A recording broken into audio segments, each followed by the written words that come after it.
નમસ્કાર મારા વાલા વિદ્યાર્થી મિત્રો, જય આદિનાથ, જય માતાજી.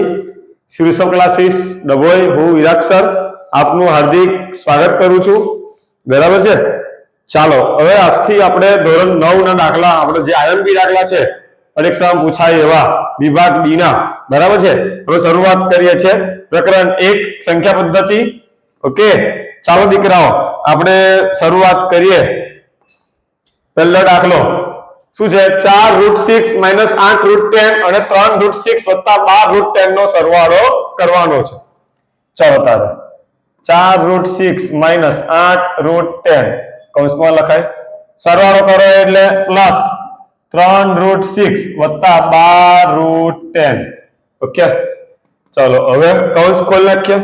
4√6 - 8√10 વત્તા 3√6 વત્તા 12√10. હવે જે રૂટમાં સરખા છે ને હાથે લઈ આવો, બરાબર છે દીકરાઓ? ચાલો 4√6 કોણ છે હાજર વત્તા 3√6 કોણ બાકી રહ્યો? હવે -8√10 વત્તા કોણ બાકી રહ્યું? 12√10. ચાલો આ વત્તા વત્તા વત્તા વત્તા વત્તા 4 ને 3 7 ઓછા વત્તા ઓછા 12 માંથી 8 બાદ કરો કેટલા રહેશે? એટલે 4. કેટલા રહેશે? 4. 4√10. જવાબમાં હંમેશા મોટી સંખ્યાનું ચિહ્ન પ્લસ કે માઇનસ, તો કે ભાઈ પ્લસ. કેમ? 12 મોટા છે, બરાબર છે? આ આપણો જવાબ. વિદ્યાર્થી મિત્રો નોટ પેન લઈને બેસી જજો ગણવા માટે, બરાબર છે? ના સમજણ પડે તો વિડીયો ને જોઈ દાખલા ગણી લેવાના વિદ્યાર્થી મિત્રો, બરાબર? ચાલો આગળ. મોસ્ટ આઈએમપી દાખલો, આ વખતનો મોસ્ટ આઈએમપી દાખલો, બરાબર? ચલો 3 - √5 છેદમાં 3 + 2√5. આવા દાખલાઓમાં આપણે કરણી લેવી પડે, છેદનું સમીકરણ કરવું પડે, બરાબર છે? ચલો કરણી લેતા આપણે કરણી લઈએ તો ગુણ્યા, અહીં પ્લસ છે અહીં શું થશે? માઇનસ, બરાબર છે? 3 - 2√5 છેદમાં શું મુકાય? 3 - 2√5. હંમેશા છેદની જ કરણી લેવામાં આવતી હોય છે, બરાબર છે? ચાલો હવે દીકરાઓ આવું લખી દે 3 - √5 બે વખત છે. નથી ભાઈ, જો અલગ છે, આ અલગ છે ને આ અલગ છે, અલગ અલગ છે સાહેબ, ના લખાય. એના માટે કયો નિયમ લાગુ પડે? ખબર છે કોઈને? કયો નિયમ લાગુ પડે? તો કે ભાઈ પહેલા જોડે આખું પદ, બીજા જોડે આખું પદ. તો 3 જોડે કોનો ગુણાકાર? 3 - 2√5. ચલો -√5 જોડે કોનો ગુણાકાર કરશો? 3 - 2√5 છેદમાં a સરખા b સરખા. સૂત્ર કાલે a + b a - b. સૂત્ર કોનું બને? તો કે ભાઈ a² - b², a² - b² સૂત્ર બને, બરાબર છે? ચાલો એટલે પણ એપ્લાય કરીએ આપણે. a એટલે કોણ? તો કે ભાઈ 3/2 માઈનસ ચાલો 2√5. b એટલે કોણ? તો 2√5 નો વર્ગ. ચલો વિસ્તરણ કર્યાનું હવે આપણે અંદર કશો બંધ કહેવાય? ગુણાકારનો. તો 3 તારી 9 વત્તા ઓછા ઓછા 3 દુ 6 6√5 ઓછા વત્તા ઓછા 3 × √5 ઓછા ઓછા વત્તા બે તો એવા ને એવા √5 શીખવાડું. √5 × √5 જવાબ કેટલો આવે? 5. કેવી રીતે આવે? તો 5 × 5 = 25. 25 નો વર્ગમૂળ શું નીકળે? તો કે ભાઈ 5, બરાબર? ચાલો અહીં શું આવશે? એટલે 5. ચલો છેદમાં 3 નો વર્ગ 9, 2 નો વર્ગ 4, √5 નો વર્ગ હમણાં શીખવાડો કેટલો થશે? 5. ચાલો 9 એવા ને એવા ઓછા ઓછા વત્તા √5 છે, √5 છે, સરખા છે એટલે ક્રિયા થાય. ઓછા ઓછા વત્તા 6 × 3 = 9 √5 ક સંબંધ 5 દુ 10 છેદમાં 9 માઈનસ 4 × 5 = 20, 4 × 5 = 20. આઈ સંખ્યા સરખી છે. આઈ વત્તા વત્તા 10 ને 9 19 માઈનસ 9 √5 છેદમાં 9 એટલે 20 માંથી 9 બાદ કરો કેટલા રહેશે તો કે 11 કેવા 11 માઈનસ કેમ જવાબમાં હંમેશા મોટી સંખ્યાનું જ ચિહ્ન આવતું હોય બરાબર છે ચલો મતલબ શું થયો સાહેબ મતલબ શું થયો કેવાય ખબર છે કે 19 ના છેદમાં કેટલા -11 ઓછા ઓછા વત્તા 9 √5 ના છેદમાં કેટલા 11 આના છેદમાં 11 આખા છે મતલબ શું થયો કે આના છેદમાં પણ હશે આના છેદમાં પણ હશે હવે તમારી કિંમત માંગી છે કઈ આપણે a√5 અને આગળ લઈ આવો ચલો આને આગળ લઈ આવો શું બનશે એટલે 9 √5 આ છેદમાં 11 આ અંદર હશે ઓલરેડી બરાબર માઈનસ હશે ને માઈનસ હશે 19 ના છેદમાં 11 ઓકે 19 ના છેદમાં 11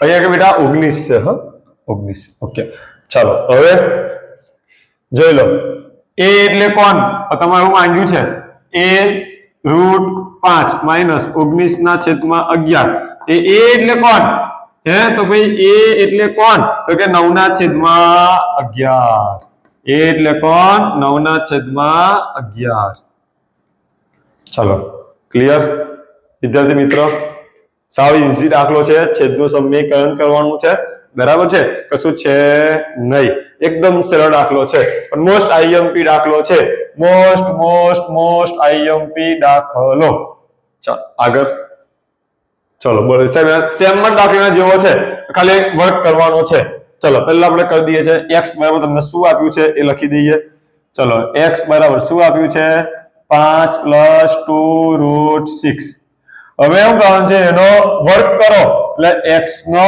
વર્ગ છે એટલે રકમ શું છે આપણી 5 + 2√6 એનો વર્ગ બરાબર ચાલો હવે વિસ્તરણ કરો કયું સૂત્ર લાગશે ખબર છે ને a + b કૌંસ પૂરાનો એટલે શું લાય a નો વર્ગ + 2 કૌંસ ખાલી + b નો વર્ગ પહેલામાં a બીજામાં b આ સૂત્ર એપ્લાય કરવું પડશે a એટલે 5 અને b એટલે કોણ 2√6 ચલો હવે એપ્લાય કરીએ કે 5 નો વર્ગ + 2 કૌંસ ખાલી b એટલે 2√6 નો વર્ગ પહેલું એટલે 5 બીજું એટલે 2√6 આટલું ક્લિયર વિદ્યાર્થી મિત્રો ચલો 5 નો વર્ગ તો કે 25 કૌંસબંધ ગુણાકારનો 5 × 2 = 10 10 × 2 = 20 20√6 ચલો હવે 2 નો વર્ગ કરો એટલે 4 √6 નો વર્ગ કરો કેટલો થાય અમને શીખવાડ્યું કરો √5 × √5 શીખવાડ્યું ને એવું છે √6 × √6 થાય કેટલા તો કે ભાઈ 6 બરાબર 25 + 20√6 ક સંબંધ કહેવાય ગુણાકારનો 6 × 6 = 24 આઈ સંખ્યા સરખી છે i વત્તા 25 માં 24 ઉમેરો થાય કેટલા 49 + 20√6 આ શું મળ્યો તમને ખાલી એકલો x2 શું મળ્યો તો કે ભાઈ x2 તમને મળી ગયો છે હવે કોનો વારો તો કે ભાઈ 1/x2 નો 1/x2 નો વારો ચલો 1/x2 હું આવી તો 49 + 20√6 બરાબર હવે અહીં પણ તમારે શું લેવી પડશે કરણી ચલો 1/49 + 20√6 ગુણ્યા શું આવશે પેલી બાજુ તો કે ભાઈ 49 - 20√6 છેદમાં 49 - 20√6 ક્લિયર આટલું ખબર પડી ચાલો હવે ગુણાનો 49 એકા 49 વત્તા ઓછા 20 એકા 20 √6 તો એવા ને એવા હવે અહીં જુઓ શું છે a સરખા b સરખા a + b a - b a વર્ગ - b સ્ક્વેર બરાબર a એટલે કોનો વર્ગ તો કે ભાઈ 49 નો વર્ગ - b એટલે 20√6 નો વર્ગ ચાલો ઉપર તો એવું ને એવું જ રહેશે 49 - 20√6 ચલો છેદમાં હવે 49 નો વર્ગ કોઈ બી સંખ્યાનો વર્ગ કરતા મેં ટ્રીક આપેલી છે, બરાબર છે, એકવાર વિડીયો જોઈ લીધો, ના જોયો હોય એને.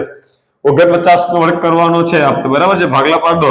4 નો વર્ગ 16, 9 નો વર્ગ 81, 9 ચોકે 36, 36 દો 72, 1 8 ને 2 10, 6 7, 6 ને 1 7, 7 ને 7 14 વધી પડી 1, 1 ને 1 2, કેટલો આવ્યો 2401 માઇનસ 20 નો વર્ગ 400 √6 નો વર્ગ 6, બરાબર છે. ચાલો હવે 49 માઇનસ 20 √6 છેદમાં શું હતું 2401, તો એવા ને એવા જ રહેશે. માઇનસ શું હતું વિદ્યાર્થી મિત્રો, ચલો વચ્ચે કો સંબંધ કહેવાય ગુણાકાર, તો 6 ચોક 24 ઉપર 2 મીંડા કેવી જશે એટલે 2400. ચલો હવે 49 માઇનસ 20 √6, ચલો બાદ કરો 2401 માંથી 2400 બાદ કરો કેટલા રહેશે 1, કેટલા રહેશે 1. છેદમાં 1 લખતા નથી આપણે, બરાબર. પણ આ કિંમત કોના બરાબર આવી, તો કે ભાઈ 1 ના છેદમાં x વર્ગ, 1 ના છેદમાં x વર્ગ બરાબર આવી કિંમત. હવે તમને શું માંગ્યું છે, તો કે ભાઈ x વર્ગ વત્તા 1 ના છેદમાં x વર્ગ. ચલો x ની કિંમત x વર્ગ ની કિંમત લાયા હતા, કેટલી લાયા હતા 49 વત્તા 20 √6. ચલો મૂકી દઈએ 49 વત્તા 20 √6 વત્તા 1 ના છેદમાં x વર્ગ આપણે લાયા, કેટલા આપણે 49 માઇનસ 20 √6. ચલો હવે કૌંસ ખોલ નાખીએ. 49 તો એવા ને એવા, 20 √6 બી એવા ને એવા, વત્તા વત્તા વત્તા વત્તા ઓછા ઓછા 20 √6. ચલો કોણ ગયું, જો 20 √6 ગયા, તો રહ્યું કોણ 49 વત્તા 49, સરવાળો કરો કેટલા આવે, તો કે ભાઈ 98. કેટલા આવે 98. ક્લિયર. સાવ સિમ્પલ દાખલો છે વિદ્યાર્થી મિત્રો. આ પણ દાખલો મોસ્ટ આઈએમપી, આ દાખલો બી મોસ્ટ આઈએમપી લખું છું, ખાસ તૈયાર કરજો, ખાસ તૈયાર કરજો. તો છેદનું સમીકરણ આવડશે હવે, એટલા ગણશો દાખલો આવી ગયો. છેદનું સમીકરણ કરવાનું છે, બરાબર છે, કે કરાવી દઉં. ચલો 6 - 4 √2 છેદમાં 6 + 4 √2 ગુણ્યા અહીં કડની અહીં પ્લસ છે, અહીં કઈ આવશે મારે કડની લેવાની, તો કે ભાઈ માઈનસ 6 - 4 √2 છેદમાં 6 - 4 √2. ઉપર જોઈ લો 6 - 4 √2 કેટલી વખત છે, 2 વખત. શું લખાય એટલે કૌંસ પૂરાનો વર્ગ. સમજ છે ને, જોઈ લો છેદમાં એ સરખા બી સરખા, તો 6 નો વર્ગ માઇનસ 4 √2 નો વર્ગ. તો વિસ્તરણ કરવાનું a - b કૌંસ પૂરાનો વર્ગ શું થાય, એનો વર્ગ માઇનસ 2 કૌંસ ખાલી વત્તા b નો વર્ગ, પહેલા કૌંસમાં a બીજા કૌંસમાં b. ચાલો લખીએ આપણે a એટલે 6 નો વર્ગ માઇનસ 2 કૌંસ ખાલી વત્તા b એટલે કોણ 4 √2 નો વર્ગ છેદમાં પેલા કૌંસ લખી દીધી, પહેલા કૌંસ પહેલું એટલે 6, બીજા કૌંસ બીજું એટલે 4 √2. તો 6 નો વર્ગ 36, 4 નો વર્ગ 16, √2 નો વર્ગ 2. ચાલો હવે 6 નો વર્ગ 36 માઇનસ ક સંબંધ કહેવાય દીકરાઓ ગુણાકારનો. 6 દુ 12, 12 ચોકો 48 √2 વત્તા 4 નો વર્ગ કે ભાઈ 16 √2 નો વર્ગ તો કે ભાઈ 2 છેદમાં 36 માઇનસ ક સંબંધ કહેવાય ગુણાકાર, તો 16 દુ 32. ચાલો હવે સાદુરૂપ આપી દઈએ આપણે, જેટલું અપાતું હોય એટલું. 36 માઇનસ 48 √2, 16 દુ 32, 36 માંથી 32 બાદ કરો કેટલા રહેશે 4. ચલો આઈ સંખ્યા, તો 36 નો 32 ઉમેરો થાય કેટલા 6 ને 2 8, 3 ને 3 6 માઇનસ 48 √2 છેદમાં 4. હવે બંને ને 4 વડે ભગાય, કોને 68 ને અને 48 ને. ચલો આપણે 4 કોમન કરી લઈએ છે, તો કેટલા ચોકુ 68 થાય, 17 ચોકુ 68 થાય, બરાબર. કે ચોકુ 48 થાય તો કે 12 ચોકુ 48 થાય છેદમાં 4 સોરી √2 લખવાનું રહી ગયા √2 છેદમાં 4 4 4 ગયા જવાબ કયો આવી ગયો 17 -12 √2 આ આપણો જવાબ બરાબર વિદ્યાર્થી મિત્રો ચાલો સાદું રૂપ આપો સાવ સિમ્પલ દાખલો છે 11 ના 1 ના છેદમાં 2 ઘાત 11 ને 1 ના છેદમાં 4 ઘાત આધાર સરખા કયો નિયમ ભાગાકાર તો થાય ઘાતાંકોને શું થશે બાદબાકી બરાબર છે ચલો 1 ના છેદમાં 2 - 1 ના છેદમાં 4 હવે સાહેબ છેદ કેવો છે અલગ અલગ લસા લઈ લેવાનો ક્રોસ ગુણાકાર પણ થાય કરવું હોય તો આપણે 4 એકા 4 2 એકા 2 4 એકા 4 2 એકા 2 છેદમાં બંનેનો ગુણાકાર ચાલો 11 4 માંથી વાત કરશો કેટલા રહેશે 2 2 ના છેદમાં 8 ચાલો 11 હવે ચૌછેદ ઉડે 2 એકા 2 2 ચોકુ 8 એટલે 1 ના છેદમાં 4 આ આપણો જવાબ બરાબર ચલો લાસ્ટ દાખલો 1 ની બી કેટલી ઘાત તો કે ભાઈ 1 ની પણ 7 ઘાત 3 ના છેદમાં 3 ની બી કેટલી ઘાત તો કે ભાઈ એની પણ 7 ઘાત થાય ચલો એટલે 1 ના 7 ઘાત એટલે ગમે તેટલી ઘાત કરો 1 ની ગમે તેટલી લાખ કરો કરોડ કરો જવાબ તો 1 નો 1 જ આવવાનો છે બરાબર સાચો કયો સંબંધ કહેવાય ગુણાકારનો તો 7 તારી 21 1 ના છેદમાં 3 ની કેટલી ઘાત 21 ઘાત બરાબર છે ક્લિયર વિદ્યાર્થી મિત્રો આ તો વિભાગ બી પ્રકરણ 1 ના દાખલા હતા આઈએમપી દાખલા બરાબર નોટ પેન લઈને બેસી જજો તો આવડી જશે જરૂરથી આવડી જશે બરાબર છે પ્રયત્ન કરવાથી જ સફળતા મળે છે પણ પ્રયત્ન કોણ કરે મહેનત કરવી પડે બરાબર સારું પરિણામ લાવવું હોય 80 માંથી 75 પ્લસ જવું હોય તો મહેનત કરવી પડશે બરાબર છે ચાલો વિદ્યાર્થી મિત્રો આ વિડીયો તમને ગમે પદ્ધતિ અમારી ગમે ક્લાસીસની બરાબર છે તો આ વિડીયો તમારા મિત્ર વર્તુળમાં શેર કરજો લાઈક કરજો અને કોમેન્ટ કરજો બરાબર છે thank you for watching this video જય હિન્દ